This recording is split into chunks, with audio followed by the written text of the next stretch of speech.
मेरा नाम नेहा है। मेरे माँ बाबा मुझे बचपन में ही छोड़कर इस दुनिया से चल बसे। उस वक्त मेरी उम्र मुश्किल से 8-9 साल थी। माँ बाबा के जाने के बाद मैं अपने चाचा के साथ एक कच्ची सी बस्ती में रहती थी, जहाँ हमारा एक छोटा सा मकान था। मेरे चाचा के कोई औलाद ना थी, तो उन्होंने औलाद की खुशी खातिर मुझे अपने साथ रख लिया। मेरी चाची थोड़ी सख्त मिजाज की औरत थी और अंकल को अपने पैर की धूल बनाए रखती थी। हमारा एक ही मकान था, वो भी गंदा पड़ा रहता। चाची घर की सफाई तक नहीं करती थी। मुझे गंदगी से नफरत थी, तो मैं हमेशा साफ सुथरा बनाए रखती थी। बल्कि यूँ कहूँ तो घर का सारा काम मुझसे ही करवाती थी। अपने तो सारा दिन सजी संवरी बैठी रहती थी।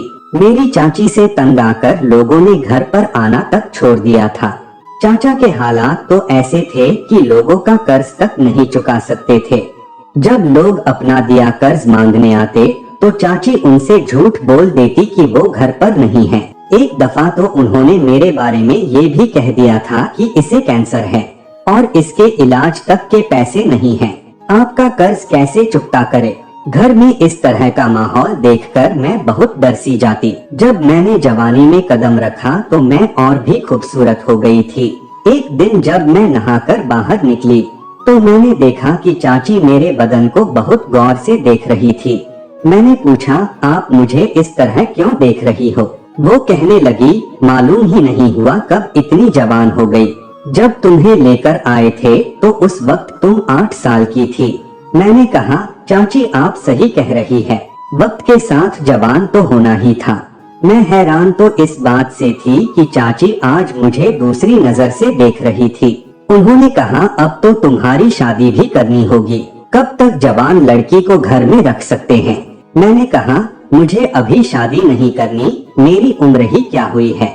मेरी चाची ने कहा, तुम्हें बड़े लाड प्यार से पाला है, मुझे तो औलाद का सुख नहीं मिल पाया, लेकिन मैंने तुम्हें हमेशा से अपनी औलाद माना है। मेरी चाची बहुत ही अय्याश किस्म की औरत थी, लेकिन उसने कभी मेरा बुरा नहीं सोचा था। हमेशा मुझे अपनी सगी बेटी की तरह प्यार दिया, मगर उनका बोलने का तरीका थोड़ा अलग था। मुझे चाची के साथ रहने में कोई परेशानी नहीं थी, लेकिन उन्होंने मुझे कभी घर से बाहर नहीं जाने दिया। इस बात का मुझे बहुत अफसोस है कि अगर आज मेरी माँ जिंदा होती तो मैं भी कहीं बाहर घूमने के लिए जा सकती थी। आखिर माँ तो माँ होती है, उसकी जगह कोई दूसरी औरत कैसे ले सकती थी। एक दिन मेरी चाची ने मुझसे कहा, मैं किसी काम से दूसरे गांव जा रही हूँ, शायद मैं कुछ दिनों तक वापस नहीं आऊंगी, तुम अपने चाचा के साथ घर पर ही रहना। मैं हैरान हुई कि चाची तो कभी दूसरे गांव गई ही नहीं, तो अचानक से उनका कौन सा जरूरी काम आ गया जो कुछ दिनों तक जाने का बोल रही है। मैंने चाची से पूछा, आप तो कहीं बाहर जाती भी नहीं, तो आज अचानक से दूसरे गांव जाना? इतना सुनते ही गुस्से से कहने लगी, तुम अपने काम से काम रखो, मैं जो तुम्हें कह रही हूँ उस पर ध्यान दो। मैं जा रही हूँ, जब तुम्हारे चाचा घर आए तो उनसे कह देना। यह कहकर घर से निकल गई। घर में मैं अकेली थी तो सोचा, जब तक चाचा जी काम से वापस नहीं आते तब तक उनके लिए खाना बना लेती हूँ। शाम को जब मेहनत मजदूरी करके घर आए तो पूछा, तुम्हारी चाची कहीं नजर नहीं आ रही?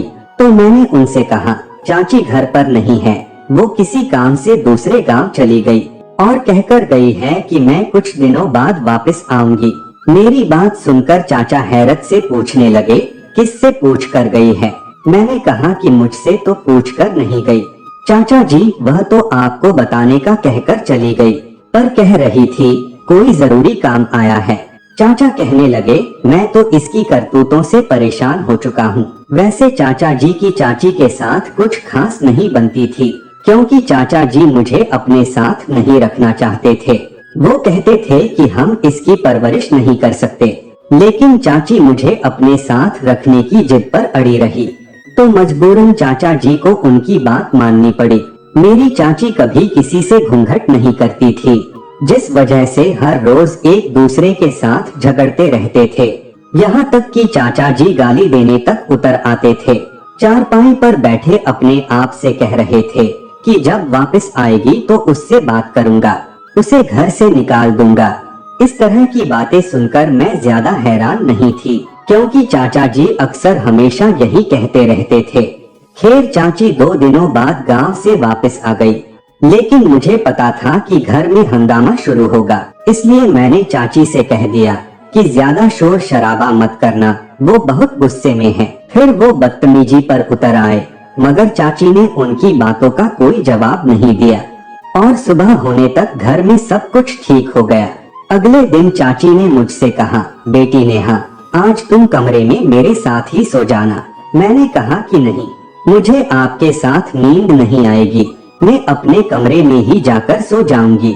अब मैं जवान हो चुकी हूँ, मुझे अकेली सोने में कोई परेशानी नहीं है। चाचा जी के होते हुए आपके साथ कमरे में कैसे सो सकती हूँ? उन्होंने कहा, चिंता मत करो, तुम्हारे चाचा जी आजकल बाहर सोने लगे हैं, इसलिए कमरे में अकेली ही रहती हूँ, दोनों मिलकर खूब बातें करेंगे।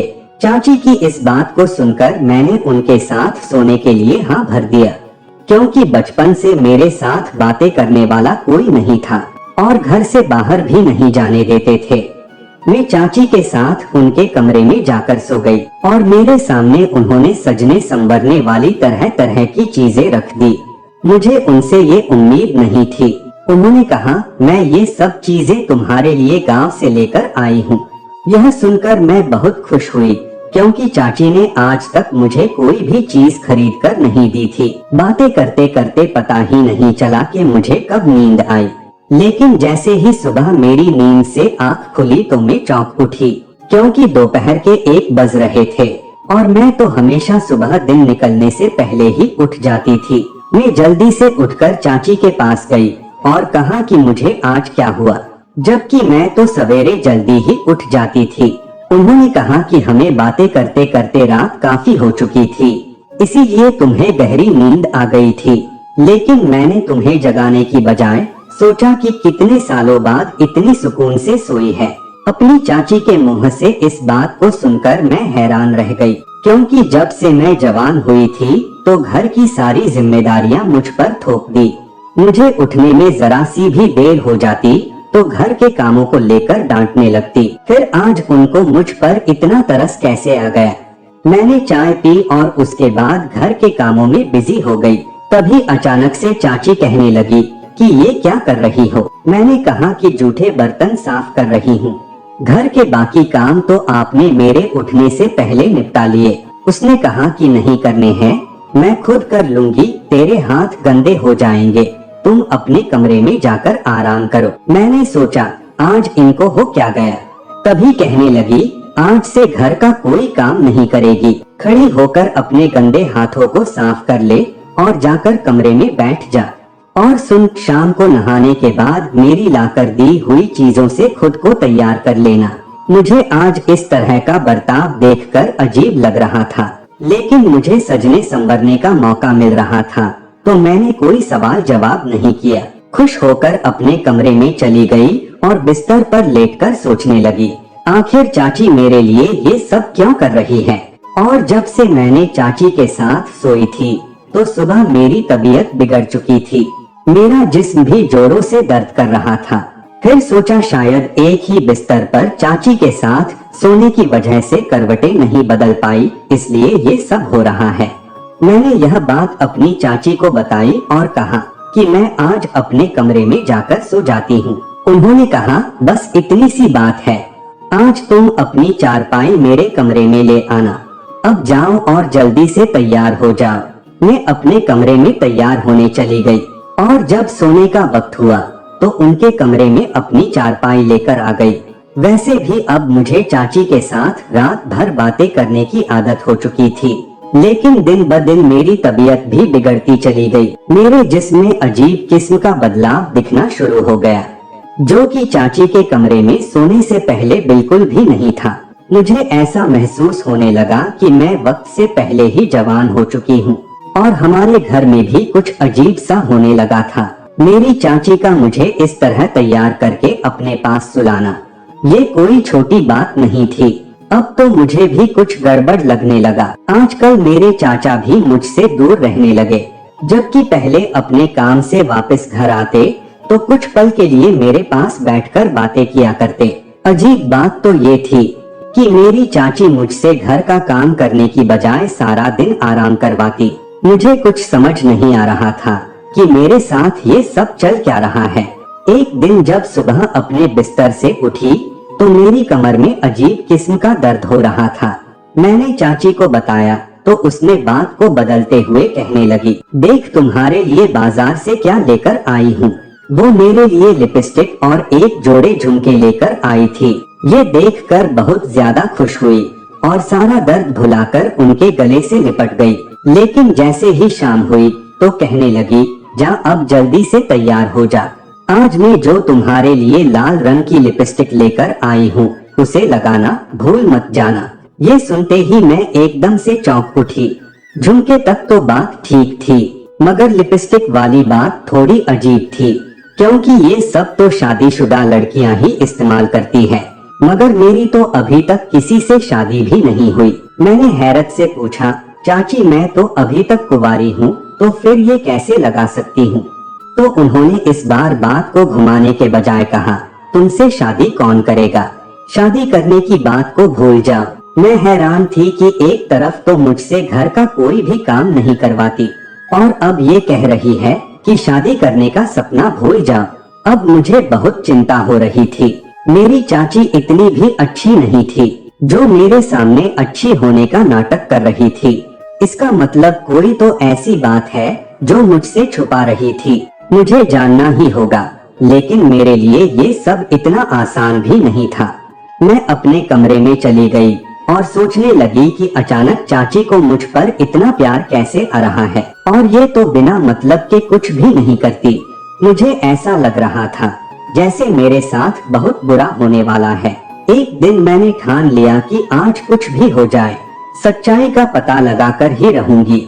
जैसे ही शाम हुई तो मैं तैयार होकर चाची के कमरे में चली गई। कुछ देर बाद चाची मेरे लिए दवाइयाँ लेकर आई और कहने लगी, मैं तुम्हारे चाचा को खाना देकर आती हूँ, तब तक तुम अपनी दवाइयाँ खा लेना। चाची मुझे हर रोज दवाइयाँ खिलाती क्योंकि मेरी तबीयत बिगड़ती ही जा रही थी। उसको खाने के बाद पता नहीं मुझे कब नींद आ जाती और सुबह जब मेरी आँख खुलती तो एक अजीब सा दर्द महसूस होता। चाची के कमरे से निकलते ही मैंने दवाइयाँ लेने के बजाय छिपा दी और रोज की तरह सोने का नाटक करने लगी। मेरी चाची मेरे सामने हमेशा तो सो जाती थी कि जैसे उनकी आंख लग गई हो, लेकिन आज वह सोई नहीं थी बल्कि मेरे पास बैठी किसी से अजीब तरह की बातें कर रही थी। सामने वाले से कह रही थी, उसको मत लेकर आओ, वह बड़ी ही बदतमीजी करता है। सुबह ये मुझसे कह रही कि मेरी कमर में दर्द हो रहा है। मैंने बड़ी मुश्किल से झूठ बोलकर बात को घुमा दिया था। उसको रहने दो, किसी और को भेज दो। पता नहीं किसे बुलाने को कह रही थी। मुझे बहुत अजीब लग रहा था, लेकिन मैं नींद आने का बहाना बनाकर लेटी रही। साथ में यह भी कह रही थी, इस बार पूरे 50,000 लूंगी। इसका अभी बिगड़ा ही क्या है, अभी तो जवानी आई है। मानती हूँ इसकी अभी उम्र कम है, आप चिंता मत करो। बेहोश होती है तो क्या हुआ, लड़की की सांसें तो चल रही है। चाची की इस बात को सुनकर मैं बहुत डर सी गई। अब तो मुझे भी समझ आने लगा और मैं बुरी तरह से घबरा रही थी कि अब मेरा क्या होगा। तकरीबन रात के 11 ही बजे थे। मेरी चाची मेरे बगल से उठकर बाहर चली गई और कोई अनजान आदमी कमरे में दाखिल हुआ तो मेरी आंखें खुली और जब वो आहिस्ता आहिस्ता मेरे नजदीक आया तो मेरी डर के मारे चीखें निकल पड़ी। लेकिन रात काफी हो चुकी थी, इसलिए बस्ती वाले सब सो चुके थे। दरवाजा भी चाची ने बाहर से बंद कर दिया था। मुझे उस आदमी ने जबरदस्ती पकड़कर बिस्तर पर लेटा दिया। तभी चारपाई के पास पड़ा पानी का मग मेरे हाथ में आया। वह पानी से भरा उस आदमी के सर पर दे मारा। सर में चोट लगने से वह बेहोश होकर वहीं बिस्तर पर गिर पड़ा। तभी मग के लगने की आवाज सुनकर चाची जल्दी से अंदर आई। हैरानी से मेरी तरफ देखकर कहने लगी, ये क्या कर दिया तुमने। मैं चाची को जोर से धक्का देकर कमरे से निकल गई और दरवाजे को बाहर से लॉक कर दिया। चाचा जी के पास जाकर उनको जगाने की कोशिश करने लगी, लेकिन चाची ने शायद इनके खाने में भी नींद की गोलियां मिला दी थी। कुछ देर कोशिश करने के बाद चाचा को कुछ होश आया और उनसे सारी बात कह दी। मैंने यह भी कह दिया कि वो दोनों कमरे के अंदर है और मैंने दरवाजा बाहर से लॉक कर दिया है। चाचा ने जल्दी से पुलिस स्टेशन फोन लगाया और उनको इसी वक्त घर आने को बोल दिया। चाचा मुझसे कह रहे थे, बेटी घबराओ मत, कुछ नहीं होगा, मैं हूँ ना। चाची बार बार अंदर से दरवाजा थपथपा रही थी। कुछ देर इंतजार करने के बाद 4 लोग आए और हमने उन दोनों के खिलाफ रिपोर्ट दर्ज करवा दी। चाची और उस आदमी को पकड़कर अपने साथ पुलिस स्टेशन ले जाकर जेल में डाल दिया। मेरे चाचा चाची की इस घिनौनी हरकत को देखकर रोने लगे और कहा, बेटी मुझे माफ कर दो, इसने तो मुझे तक नहीं बख्शा, तुम तो फिर भी पराई औलाद हो। मैंने चाचा से कहा, इसमें आपकी कोई गलती नहीं है, इतने दिनों से मैं भी आपको गलत समझ रही थी। मुझे चाची की मोहब्बत ने इस कदर अंधा बना दिया था कि मैं उसकी मोहब्बत के पीछे का सच कभी नहीं देख पाई। पता नहीं कितनी रातें मुझे किसी गैर के साथ सुलाती रही। सच कहते हैं कि जिनके सर से माँ बाप का साया चला जाता है, दुनिया उस पर कहर बरसाने शुरू कर देती है। तो दोस्तों, ये कहानी आप लोगों को कैसी लगी है, कमेंट करके आप लोग जरूर बताइएगा। मिलते हैं एक नए कहानी के साथ, तब तक के